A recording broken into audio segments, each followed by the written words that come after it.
Students, welcome back to our channel. ఈరోజు ఈ వీడియోలో గ్లూకోనియోజెన్సిస్ గురించి చూద్దాం. సో గ్లూకోనియోజెన్సిస్, గ్లైకాలసిస్, గ్లైకోజీనోలైసిస్ ఇలాంటి ప్రాసెస్లో గ్లూకోనియోజెస్ అంటే ఏంటి, దాని ప్రొసీజర్ ఏంటని చూద్దాం. సో నార్మల్గా ఇక్కడ it is a metabolic pathway so that results in the generation of glucose from non carbohydrate carbon substrates. అంటే నాన్ కార్బోహైడ్రేట్స్ నుంచి గ్లూకోజ్ని జనరేట్ చేయటం గ్లూకోనియోజెన్సిస్. గ్లూకో తెలుసు మనకి, neo means new, genesis means origin. New compounds నుంచి glucose originate అవుతుంది. So from non carbohydrate substances అంటే ఏవైతే ఉన్నాయో వాటి నుంచి. It is a ubiquitous process. So it occurs in the plants, animals, fungi and bacteria. So అన్నిట్లోనూ ఉండేటువంటి process. ఎప్పుడైతే గ్లూకోజ్ రిక్వైర్మెంట్ ఉంటుందో, అవైలబుల్ లేకపోతే వేరే కాంపౌండ్స్ నుంచి గ్లూకోజ్ని ప్రొడ్యూస్ చేయడం చేస్తుంది అనమాట. So normally in vertebrates it occurs in liver, lesser extent cortex of normal ఏదైతే ఉందో పర్టికులర్ లివర్, యాక్చువల్ ఇది adrenal gland, cortex of adrenal gland. So two primary mechanisms ఉంటాయి. One that is basic degradation of glycogen in the glycogenolysis. So glycogen break down అయ్యేటువంటి గ్లైకోజీనోలైసిస్గా చెప్తారు.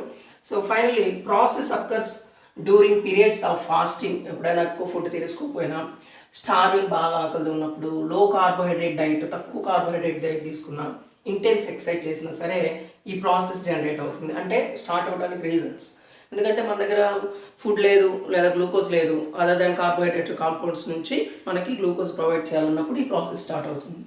In human substrates for gluconeogenesis may come from any non carbohydrate sources that can be converted into pyruvate.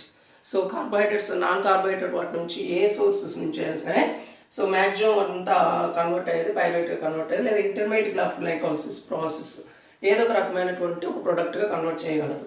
Next break down of proteins, అంటే వీటికి కావాల్సినటువంటి substrates ఏవైతే ఉన్నాయో, break down of proteins, gluconic amino acids కానీ, break down of lipids, glycerol కానీ, lactate ఇవి from the Cori cycle నుంచి కానీ, prolong fasting, acetone derived from ketone bodies, ఇవి సబ్స్ట్రేట్గా పెట్టుకుంటాయి.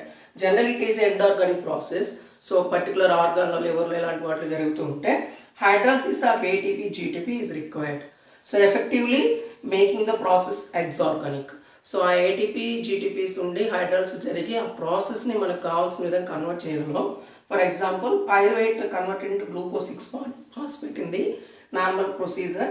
So for that there is a requirement of 4 ATP molecules and 2 GTP molecules. So pyruvate ఏదైతే glucose 6-phosphate convert అవ్వడానికి ATP molecules requirement ఉంది, 2 GTP molecules ఉంది. So ఎండార్గానిక్ని ఎగ్జార్గానిక్గా చేయడానికి energy phosphates, energy ఏవైతే ఎలా అయితే యూజ్ అవుతున్నాయో దానికి ఎగ్జాంపుల్గా ఇది చెప్తున్నారు.